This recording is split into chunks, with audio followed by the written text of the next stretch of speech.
The iron groaned beneath his paws. Steel beams twisted like broken bones jutted from the fog, dripping rust and river water. The bridge had collapsed 3 hours ago. Concrete slabs the size of cars now rested in the churning black current below. Smoke still rose from somewhere deep in the wreckage. The air tasted like burned rubber and metal.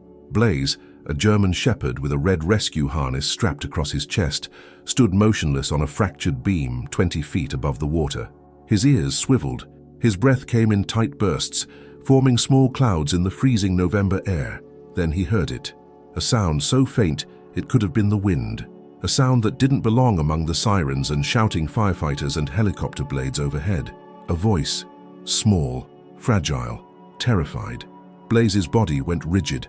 His handler, Captain Sarah Brennan, was 50 yards back on solid ground, coordinating the search teams. She hadn't heard it. No one had. But what Blaze heard beneath the iron skeleton wasn't just a cry for help. It was a heartbeat racing against time. 6 hours earlier, the morning had been ordinary. Station 47 sat on the edge of the industrial district, a squat brick building with red doors and a flagpole out front. Inside, the day shift was winding down. The kitchen smelled like burnt coffee and someone's attempt at scrambled eggs. A radio played low in the corner, classic rock, static every few seconds. Blaze lay in his usual spot near the equipment lockers, head resting on his front paws, eyes half closed. His black and tan coat gleamed under the fluorescent lights. At 4 years old, he was one of the youngest certified search and rescue dogs in the Metro Fire Department. Compact, fast, relentless. Sarah sat at the long metal table, reviewing training logs. She was 32, lean and sharp-eyed, with dark hair pulled into a tight bun. Her jacket hung over the chair back, smelling faintly of smoke from yesterday's warehouse fire. She tapped her pen against the paper, glancing occasionally at Blaze.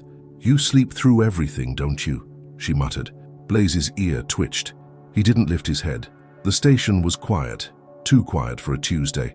Most of the crew was out on routine calls, false alarms, minor accidents, an elderly man locked out of his apartment, the kind of day where nothing happens and everyone's grateful.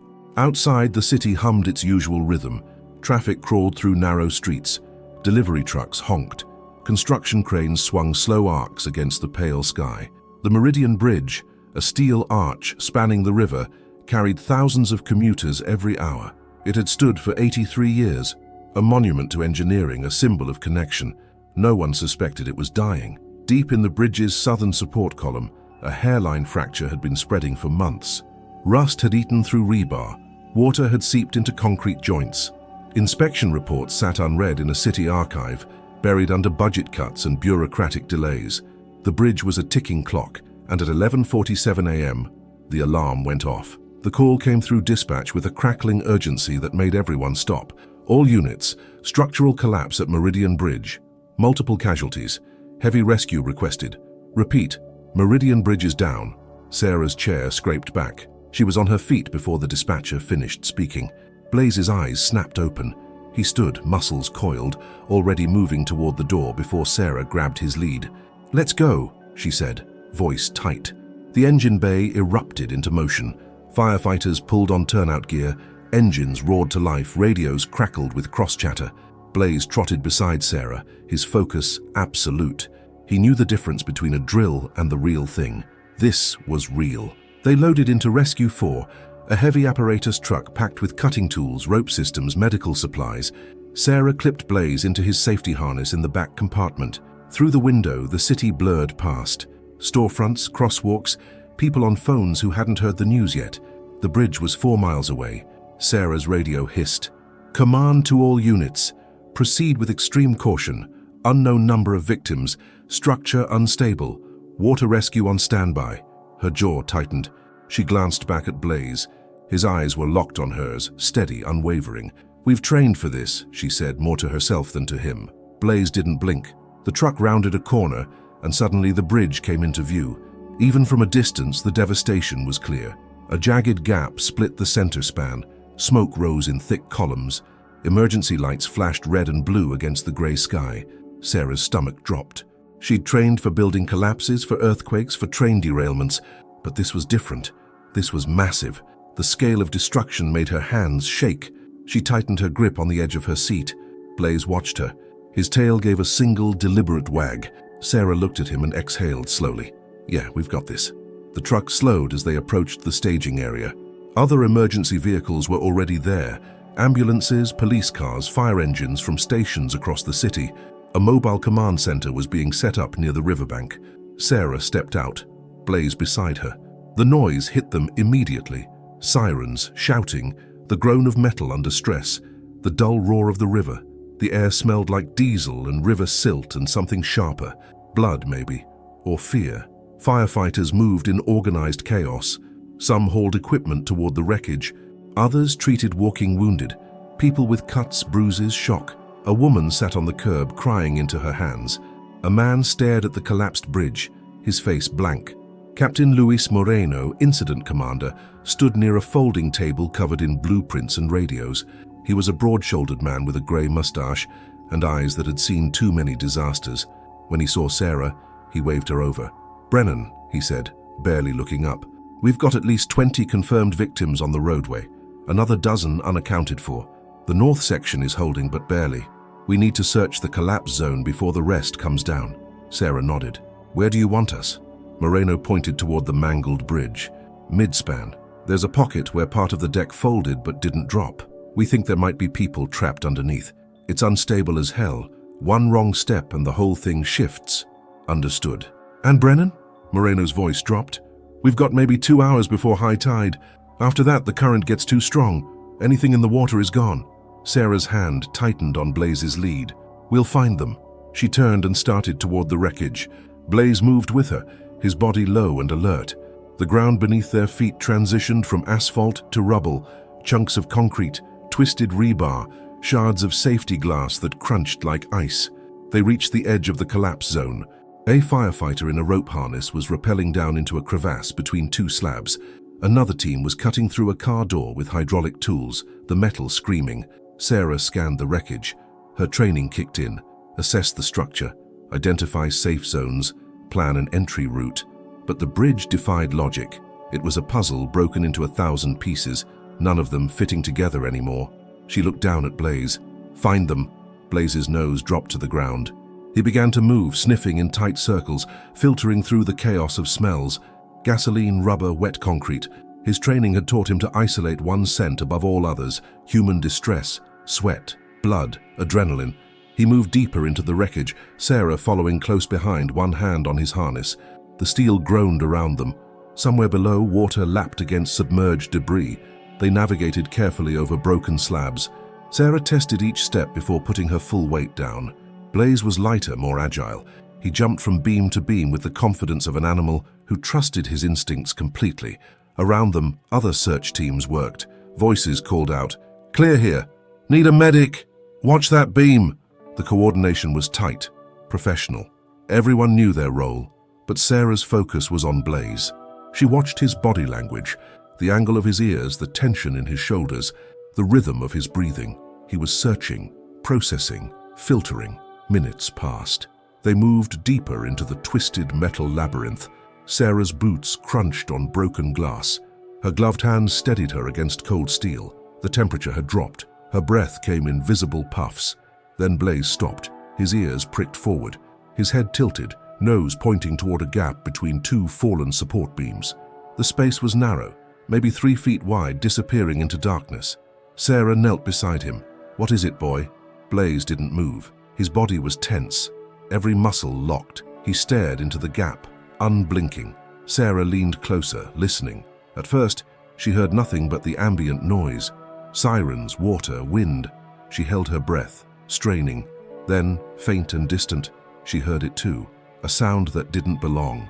Not quite a voice, not quite a cry. Something in between. Something small and desperate and alive. Her blood went cold. Sarah's hands moved on autopilot. She pulled her radio from her belt, her eyes never leaving the dark gap. "Command, this is Brennan," she said, voice steady despite the hammering in her chest. "We've got a possible survivor. Midspan eastern pocket requesting backup and cutting tools." Static crackled. Then Moreno's voice, clipped and urgent. "Copy. Team en route. Do not enter until structure is secured." Sarah looked at the gap, then at Blaze. The dog was already moving forward. "Blaze, wait!" But he was gone, swallowed by the shadows. Sarah cursed under her breath and pulled her flashlight from her belt. She aimed the beam into the darkness. The light caught jagged edges, broken concrete, exposed rebar, a tangle of electrical wires hanging like vines. And deeper, just beyond the reach of the light, she heard it again. That sound, faint, fragile, human. Sarah's mind raced. Protocol said, wait for backup. Protocol said, secure the structure first. Protocol said, don't risk your life for an unknown situation. But Protocol didn't account for the desperate plea she heard in that tiny voice. She clicked her radio again. Command, my dog is inside. I'm going in after him. Negative, Brennan, wait for the structural team. She turned off the radio. Sarah dropped to her stomach and crawled into the gap. The space was tighter than it looked. Sharp edges scraped her shoulders. Dust filled her lungs. The smell of wet concrete and rust was overwhelming. She could hear Blaze ahead of her, paws scrabbling on metal, his breathing quick and focused.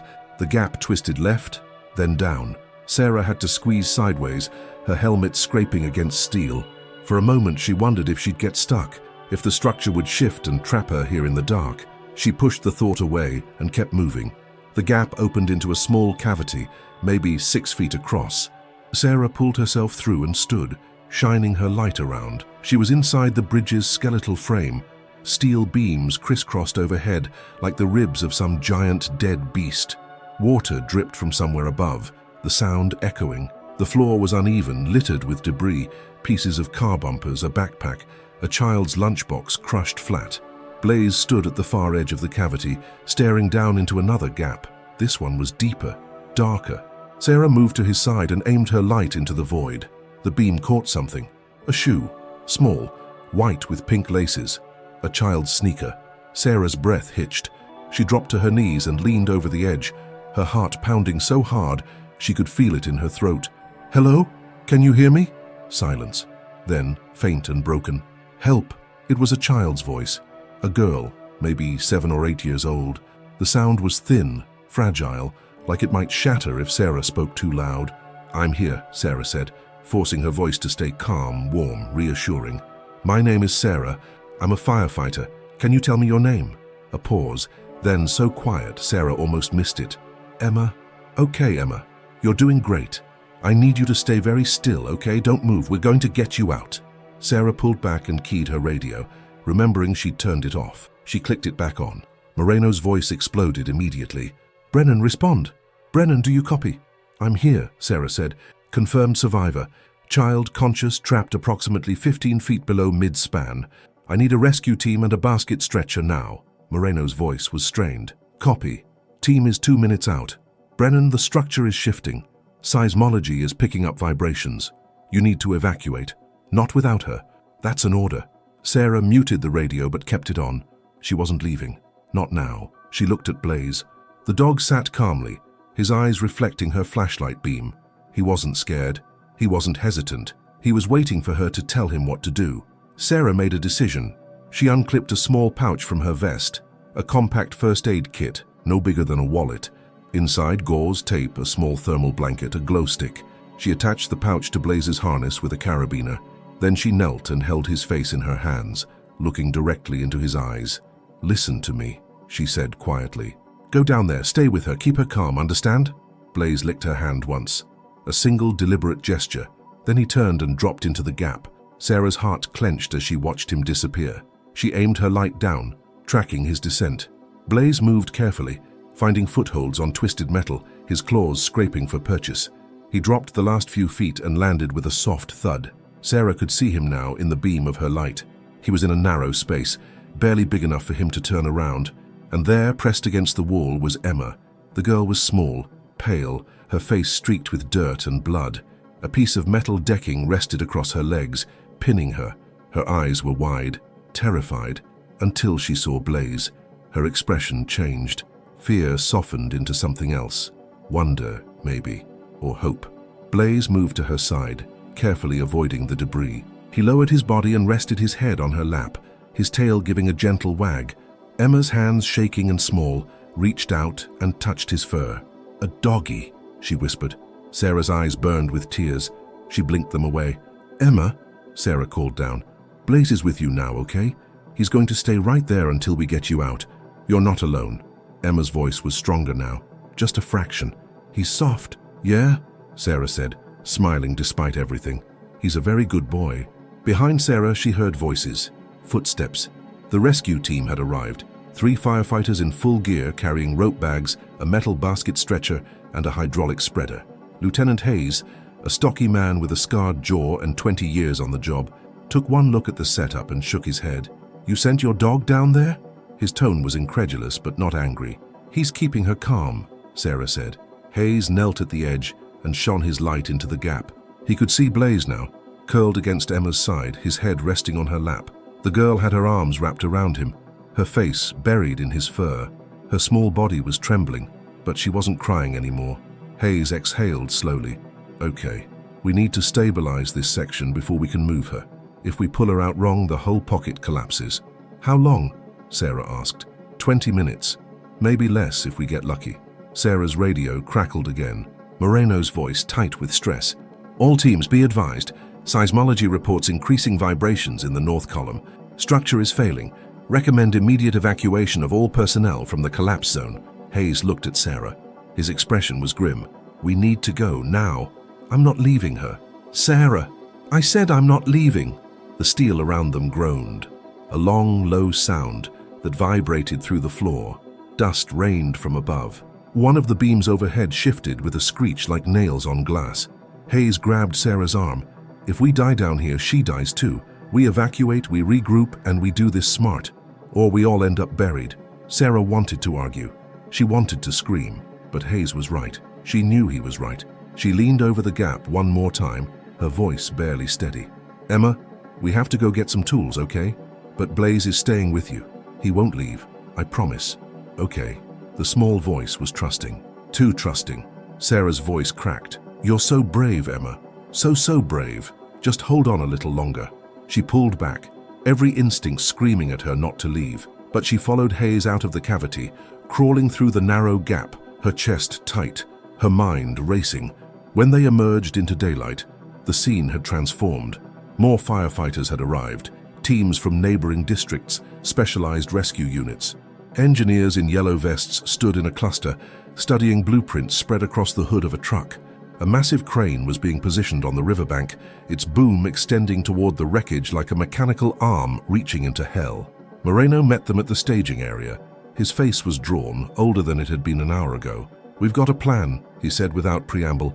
"We're going to use the crane to lift the slab directly above her pocket. Once it's stabilized and the weight is off, you rappel down, free her from the debris, secure her to the stretcher, and we pull you both out." "What about Blaze?" Sarah asked immediately. "He comes up with her." Sarah nodded, her mind already running through the steps. "How long to set up the crane?" 15 minutes, maybe 10 if the operator's as good as he says he is." Sarah looked back at the wreckage.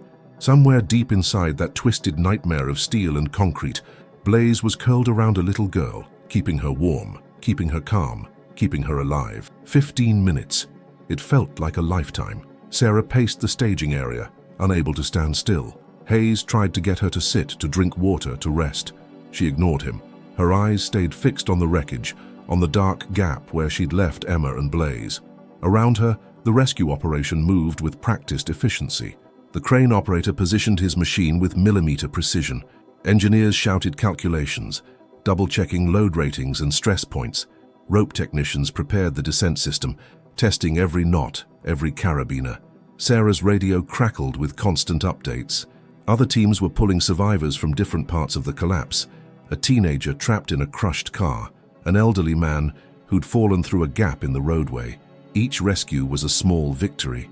But Sarah's mind was 15 feet underground in the dark, with a little girl and a dog who refused to leave her side. Minutes crawled by. 10 minutes became 12. 12 became 14. Sarah's hands wouldn't stop shaking. She clenched them into fists, willing herself to stay calm, to stay professional. Hayes appeared beside her with a fresh harness. "Time to gear up." Sarah nodded and let him help her into the equipment. He checked every buckle, every strap, his movements methodical and precise. This wasn't his first high-risk rescue. It probably wouldn't be his last. But everyone mattered. "You ready?" Hayes asked. Sarah looked at him. "Yeah. Remember, kid first, dog second, you third. In that order." "I know." Hayes squeezed her shoulder. "Bring them home." Sarah walked to the edge of the collapse zone.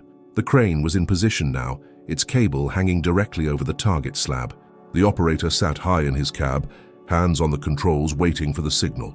Moreno's voice came through the radio, steady and commanding.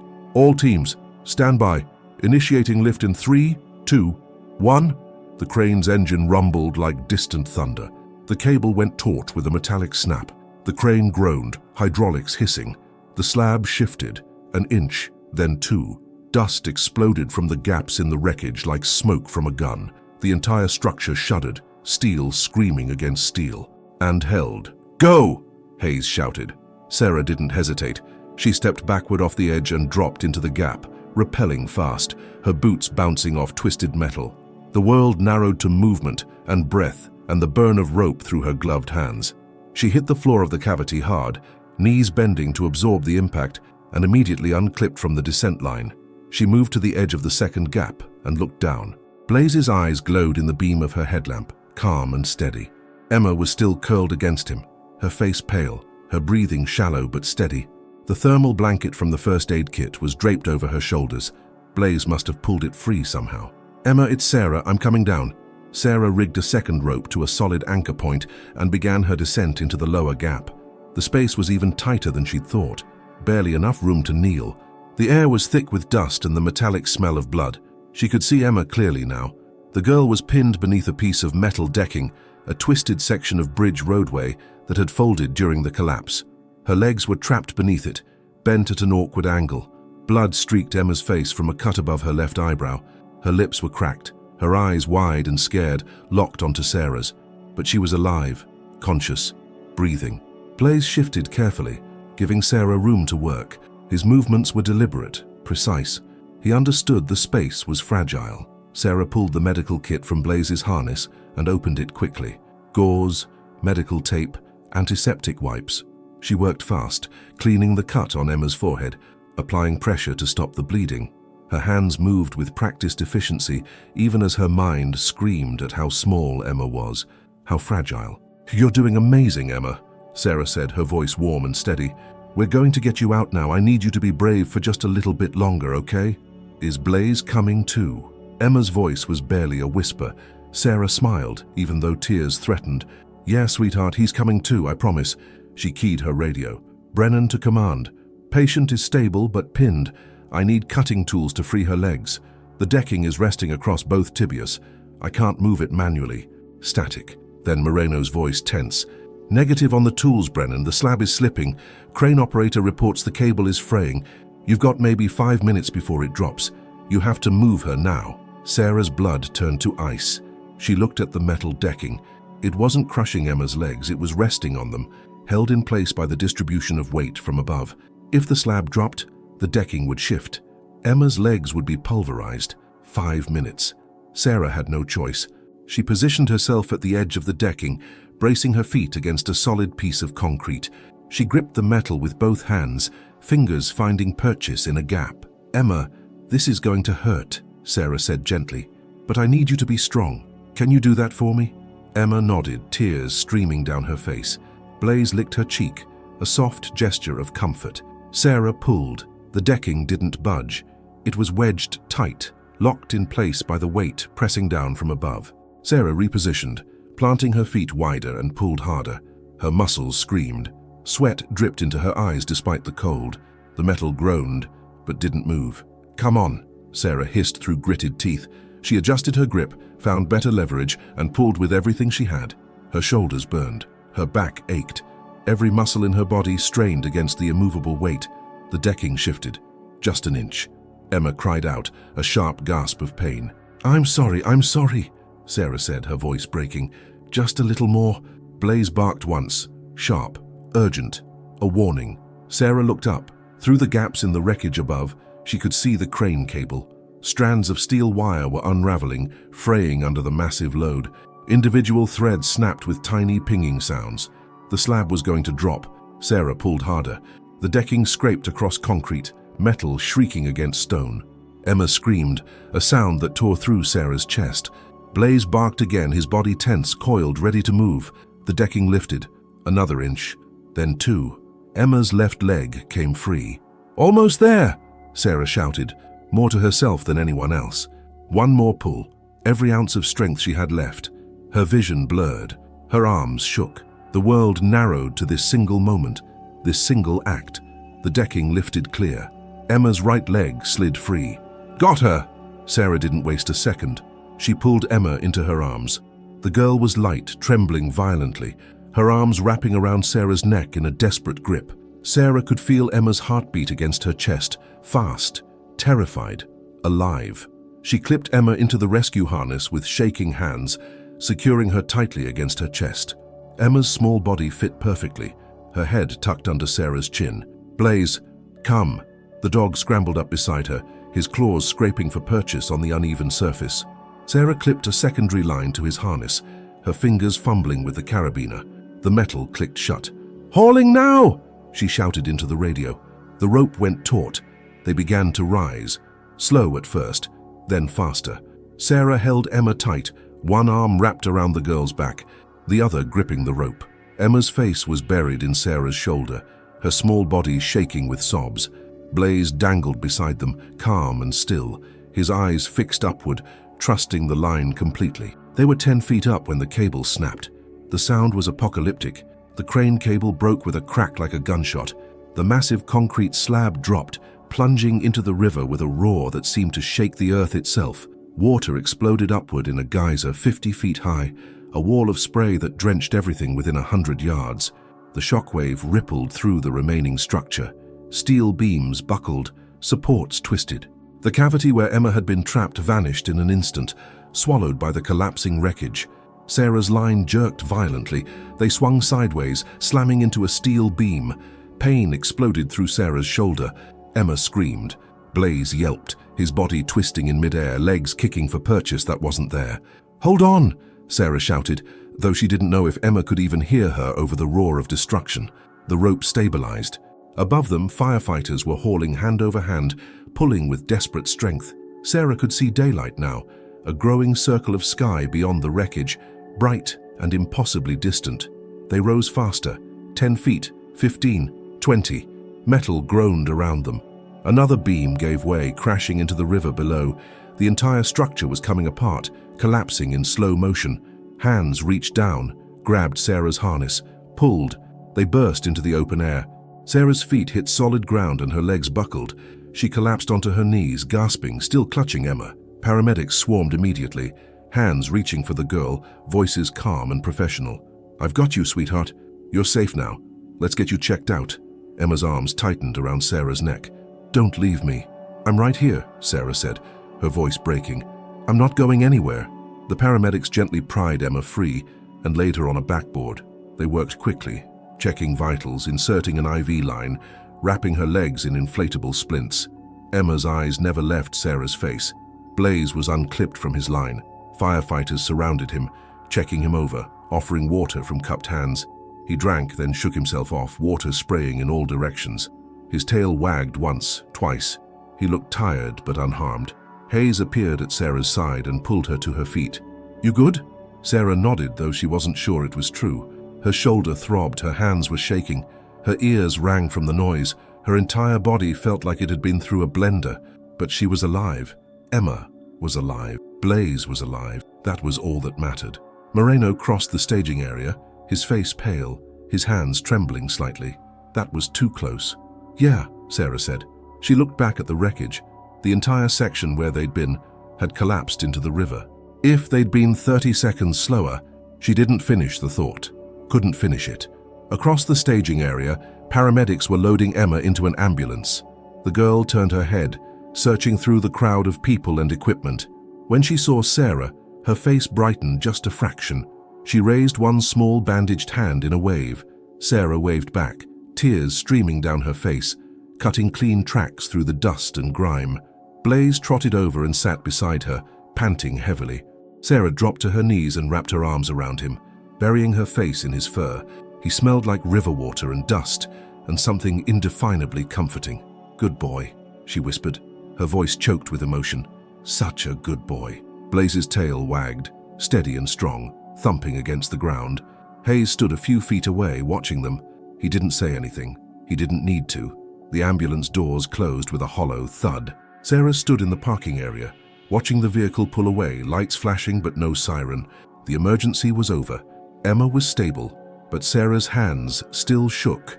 Around her, the organized chaos of the rescue operation continued. Firefighters hauled equipment back to trucks. Engineers documented the scene with cameras and measuring tools. A crew from the Coast Guard was setting up to search the river for anyone who might have gone into the water during the collapse.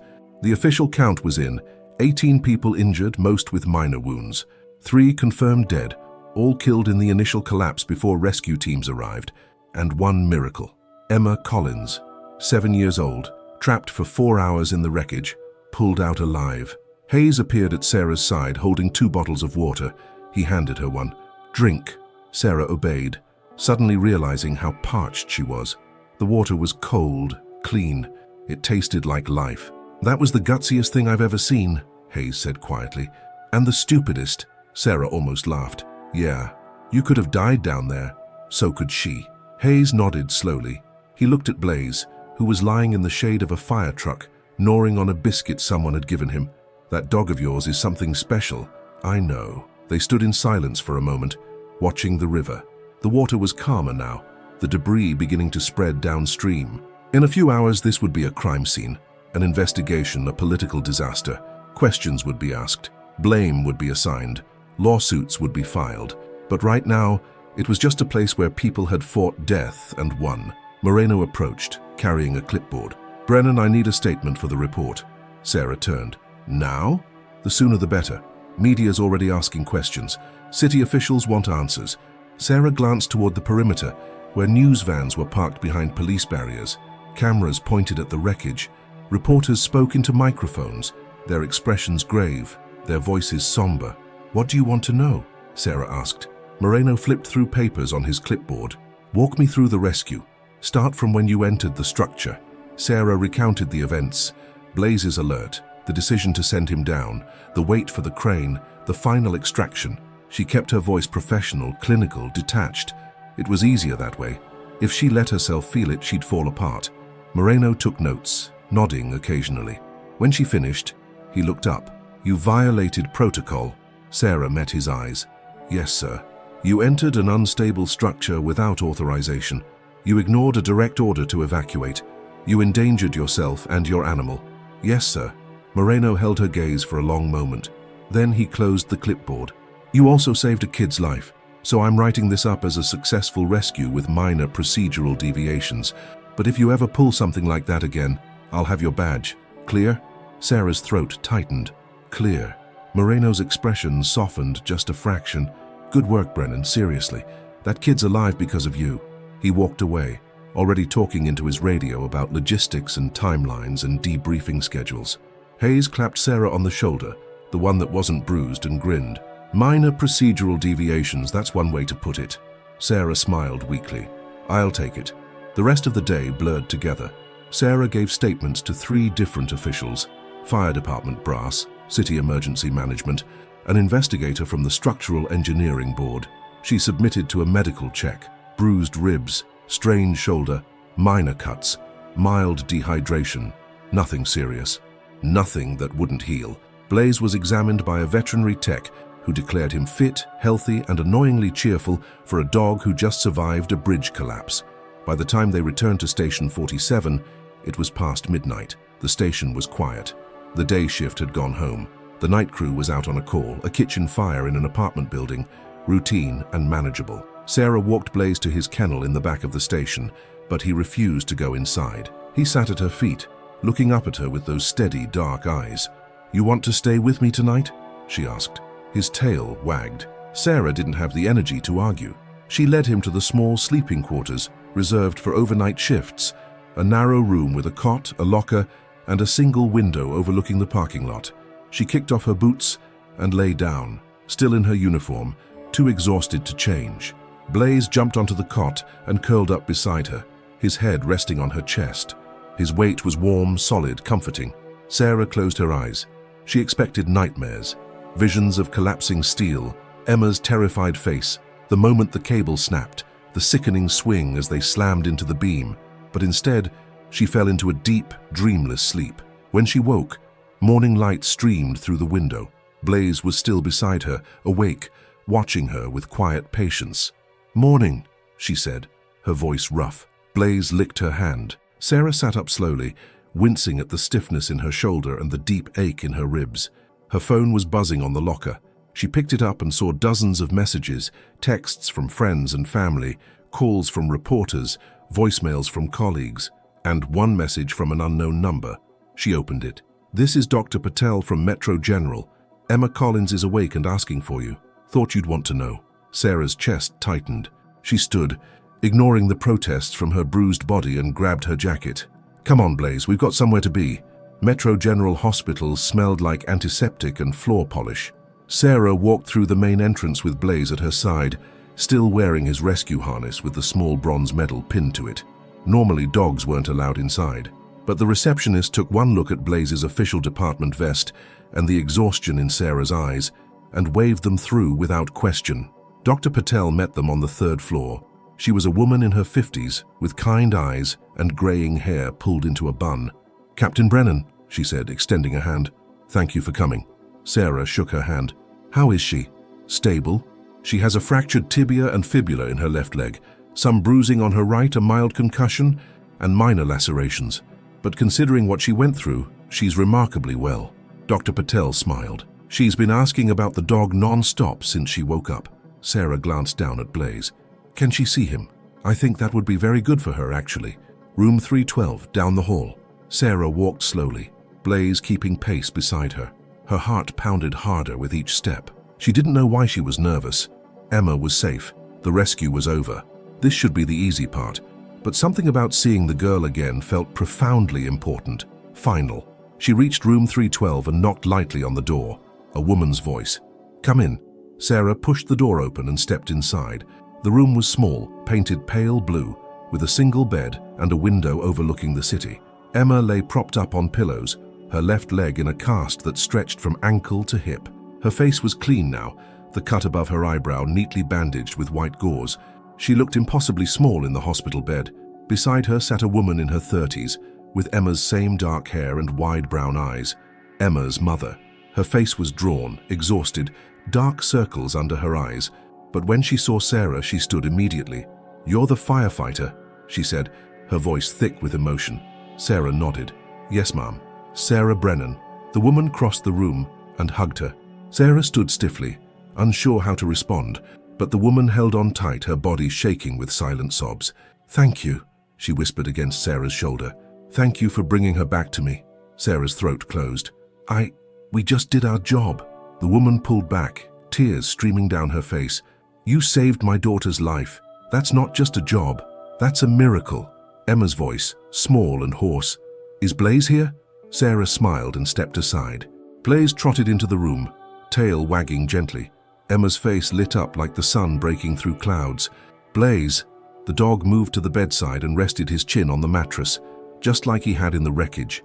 Emma reached out with both hands, tangling her fingers in his fur, her small face buried against his neck. "He stayed with me," Emma said, looking at Sarah with wide, wondering eyes. "When it was dark and I was scared, he didn't leave." Sarah nodded, her vision blurring with tears. "For that's what he does. He doesn't leave people who need him." Emma buried her face in Blaze's fur. The dog stayed perfectly still, his tail wagging slowly, steadily, a metronome of comfort. Emma's mother wiped her eyes and looked at Sarah. The doctors said if she'd been alone down there much longer, she would have gone into shock. They said the cold, the fear, the pain, it all could have killed her. They said having him there probably kept her alive. Sarah glanced at Blaze. "He's very good at his job." They stayed for 30 minutes. Emma told Sarah about what she remembered. The bridge shaking, people screaming, the terrible crashing sound, the darkness that followed, and then Blaze appearing like a guardian angel, warm and solid and impossibly real. "I thought I was going to die," Emma said quietly, her voice trembling. "But then he came, and I knew I'd be okay." Sarah knelt beside the bed, bringing herself to Emma's eye level. "You were so brave, Emma. Braver than most adults I know. You held on. You didn't give up." "Can I see him again?" Emma asked, her eyes hopeful. "After I get better?"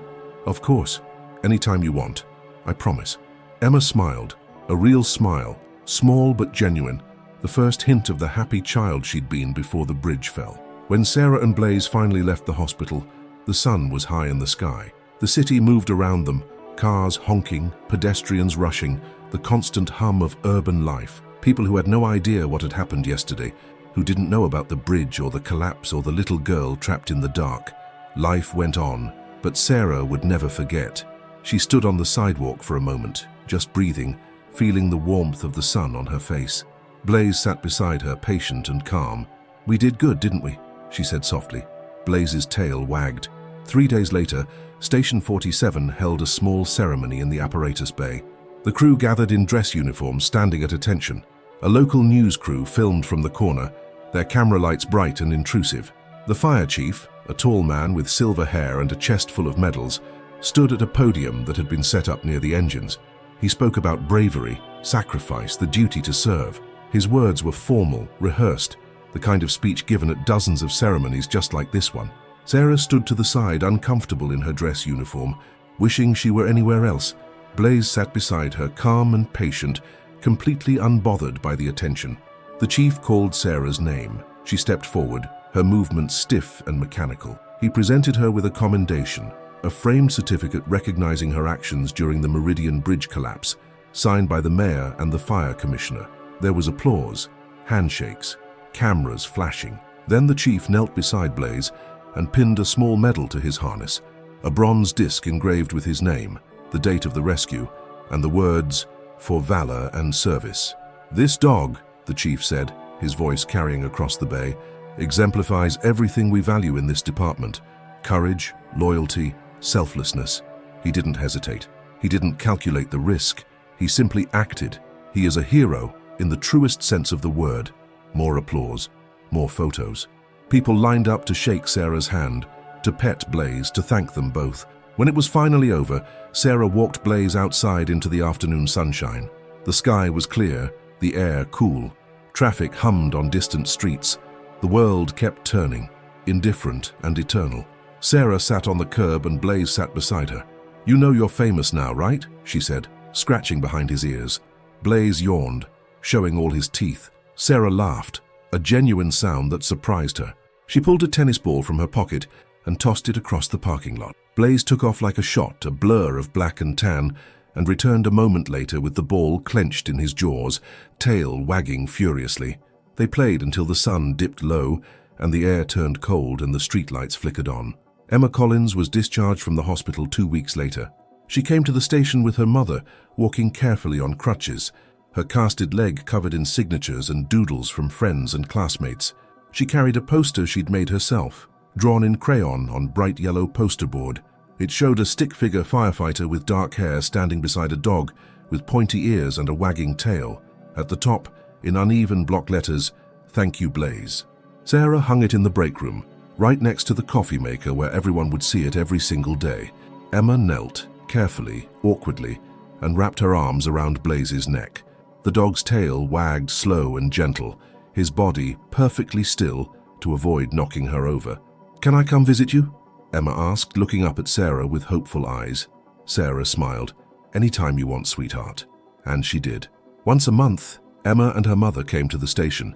Emma brought drawings, stories about school, updates on her physical therapy and recovery. Blaze became her unofficial therapy dog.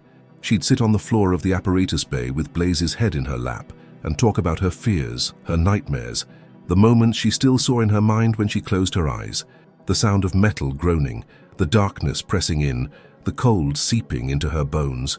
Blaze listened. He didn't judge. He didn't offer advice. He just stayed, warm and solid and real. And slowly Emma healed.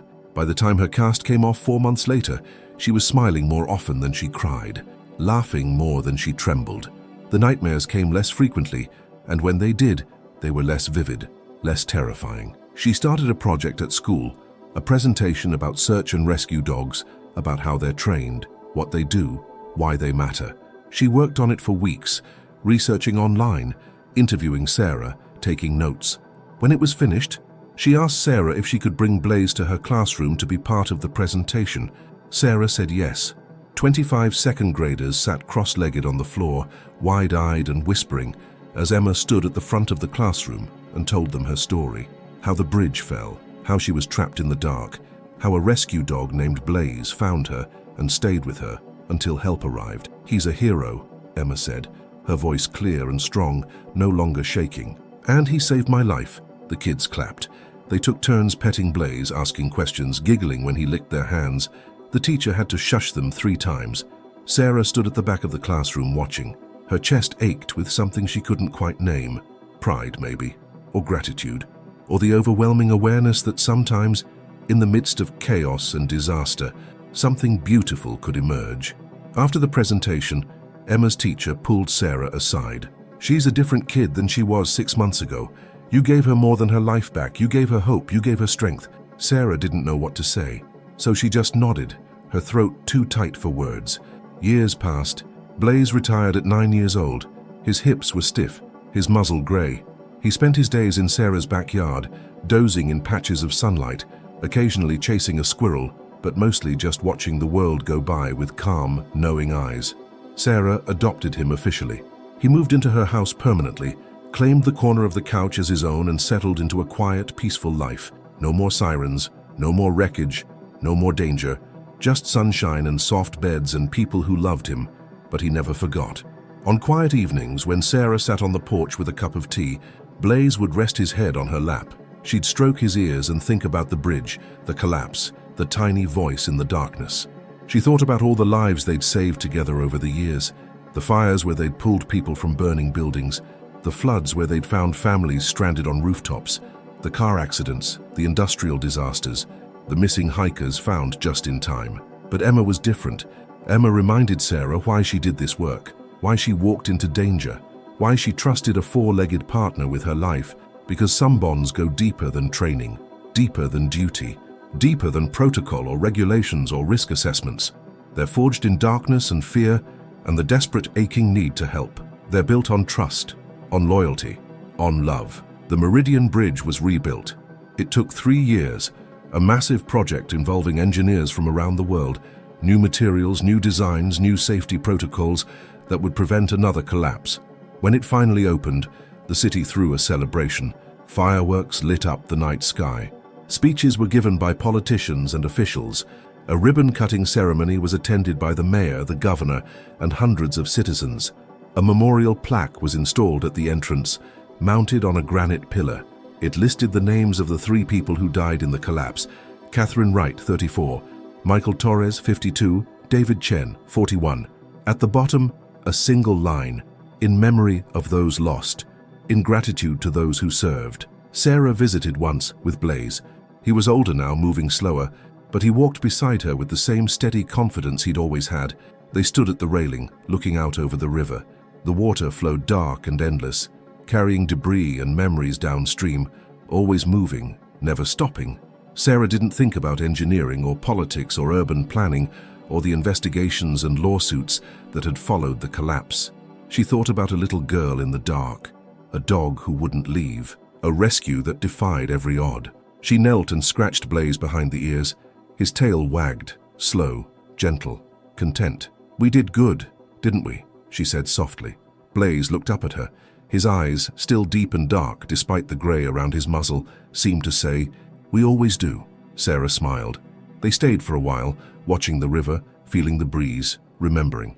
Then they walked home together, side by side, as they always had. Sometimes heroes don't wear badges or helmets or carry axes into burning buildings. Sometimes they walk on 4 paws, with hearts bigger than any human could measure. Sometimes they hear the smallest cries for help beneath mountains of twisted steel and broken concrete, and they refuse to turn away. They don't calculate odds, they don't weigh risks, they don't question whether it's worth it. They just go, they find, they stay, because that's what heroes do, not for recognition, not for medals. Not for the cameras or the applause or the stories people will tell, but because somewhere in the darkness, someone is scared and alone and desperately hoping that help will come. And help always does, in the form of a firefighter who won't give up, in the warmth of a dog's fur against cold, trembling hands, in the promise that no matter how deep the darkness, you are not alone. Emma Collins grew up. She graduated high school with honors, her classmates voting her most likely to save the world. She went to college and studied emergency medicine, driven by a singular purpose that had been born in the darkness beneath a collapsed bridge. On her application essay to medical school, she wrote about a bridge collapse, a rescue dog named Blaze, and the moment she decided what she wanted to do with her life. She wanted to be the person who showed up when everything fell apart. She wanted to be the light in someone else's darkness. She wanted to save lives the way hers had been saved. Years later, on her first day as a paramedic, Emma wore a small bronze pin on her uniform. It was shaped like a dog, a German shepherd with alert ears and a wagging tail.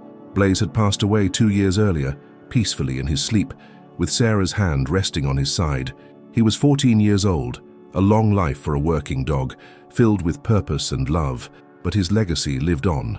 In Emma, in Sarah, in every person who heard the story and decided that maybe, just maybe, they could be someone's hero too. In the dozens of other search and rescue dogs who followed in his paw prints, who trained at Station 47, who learned that the most important skill wasn't speed or strength or even intelligence. It was loyalty. It was courage. It was the absolute, unshakable commitment to never leave someone behind. Because beneath the iron skeleton of every disaster, beneath every moment of fear and chaos and despair, there is always hope. And hope, like loyalty, never stops searching, even when the world collapses, even when the voice is small and faint and almost lost in the noise, even when the odds say it's impossible. Heroes answer. They always have, they always will, and sometimes, just sometimes, they have 4 paws, a wagging tail, and a heart that refuses to quit. Sometimes they're exactly who we need them to be. Warm, steady, unbreakable, forever faithful, forever brave, forever there when it matters most.